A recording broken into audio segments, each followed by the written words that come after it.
What comes to your mind when you see this logo? Resident Evil, Mega Man, Ghosts and Goblins, Street Fighter, but what about Devil May Cry? The first game was to be the original Resident Evil 4, but it was completely redone as Devil May Cry. Since then, they spawned sequels. 2, sadly, is the worst of the franchise. Fortunately, 3 is what helped the series boot forward. They made 4, but it did not sell as well as 3. For a long time, the Devil May Cry series was in complete silence until they announced the 5th game with the development team Ninja Theory during the Tokyo Game Show in late 2010. Years later, the game was finally released for the PS3, Xbox 360, and Steam in January of 2013, receiving positive reviews. It was re-released on PS4 and Xbox One in March of 2015. Now, anybody who's a huge fan of the franchise will know that the main character, Dante, has white hair and is full of witty dialogue. Here, Dante is an emo jerk that doesn't have the personality we all know and love. This game is a reimagining of the series, so you aren't really missing full details on the story from the previous entries. The story goes as follows. Dante is a Nephilim, meaning he's a half angel, half demon.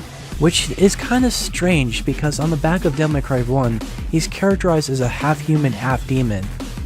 Anyway, he teams up with Virgil to stop the demon king named Mundus, who condemned his father Sparta to banishment and killed his mother. Throughout, Dante goes through an alternate universe known as Limbo to fight off the demons that get in his way of achieving his quest. Like all Devil May Cry games, it's an action-adventure hack-and-slash where there's a bunch of enemies surrounding the screen. You build up combos as you fight. The best combos you get, the more points you earn. You gain upgrades to build more deadlier combos.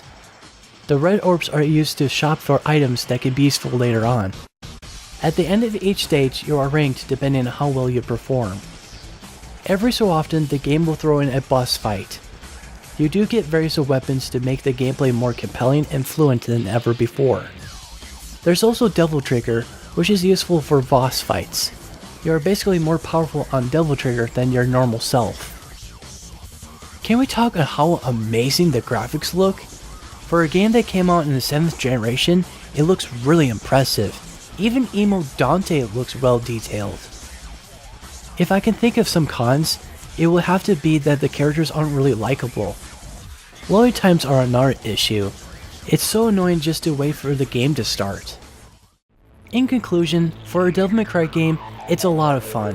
Fans will appreciate the fluent gameplay. The story is not the game's strong suit, but it's not horribly told. If you're a Devil May Cry fan, pick it up if you haven't already.